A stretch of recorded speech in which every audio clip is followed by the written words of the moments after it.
Hara Shankar Jai Jaishankar. Subscribe பண்ணுங்க. ஸ்ரீ மகாபெரிவா திருவடிகள் சரணம். ஹர ஹர சங்கர ஜெய ஜெயசங்கர.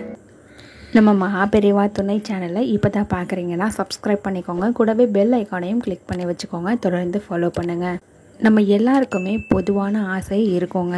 அது என்னென்னா, ஒவ்வொரு நாளுமே நமக்கு ஒரு அதிர்ஷ்டகரமான நாளாக இருக்கணும், வாழ்க்கையில் ஒரு விபரீத ராஜயோகம் கிடைக்கணும், எல்லா வகையிலையும் ஒரு அதிர்ஷ்டசாலியாக நம்ம மாறணும், நம்ம எடுக்கிற எல்லா காரியங்களையும் நமக்கு வெற்றி மட்டுமே கிடைக்கணும், பொருளாதாரத்துலேயும் சரி, ஆரோக்கியத்துலேயும் சரி, சகல விதமான செல்வகடாட்சத்துலேயும் சரி நமக்கு ஒரு நல்ல முன்னேற்றம் கிடைக்கணும் அப்படின்ற ஒரு ஆசை இருக்கும்.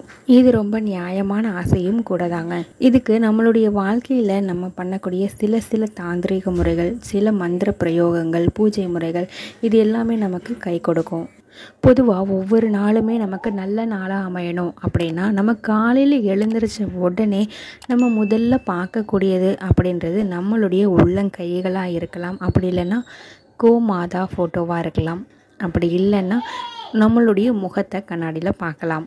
ஆனால் இது எல்லாத்தையும் விட உள்ளங்கைகளை பார்க்குறது ரொம்பவே சிறப்பான விஷயமா இருக்கும். ஏன்னா உள்ளங்கைகளில் லக்ஷ்மி வாசம் பண்ணுறதா ஐதீகம். அப்படி நம்ம உள்ளங்கைகளை பார்க்கும் பொழுது நம்ம சொல்ல வேண்டிய ஒரே ஒரு வார்த்தை நமக்கு அந்த நாள் முழுக்க ஒரு வெற்றிகரமான நாளாக மாறும். நமக்கு எல்லா விதமான அதிர்ஷ்டங்களும் தேடி வரும். அப்படிப்பட்ட ஒரு அற்புதமான வார்த்தை அம் பகவ. அம் பகவ. அம் அப்படின்றது ஒரு மங்களகரமான சொல். பகவ அப்படின்றதுக்கு பகவானே அப்படின்ற ஒரு அர்த்தம். பொதுவாக எல்லா கடவுள்களையும் கும்பிட்டு ஒரு பலன் கிடைக்கும். நம்ம உள்ளங்கைகளை பார்த்து இந்த வார்த்தையை ஒரு 3 முறையாவது சொல்லிட்டு அதுக்கப்புறமா நம்ம வேலைகளை தொடங்கலாம். நான் மேற் சொன்ன எல்லா நல்ல விஷயங்களும் நமக்கு நடந்துகிட்டே இருக்கும். ஹர ஹர சங்கர ஜெய ஜெயசங்கர.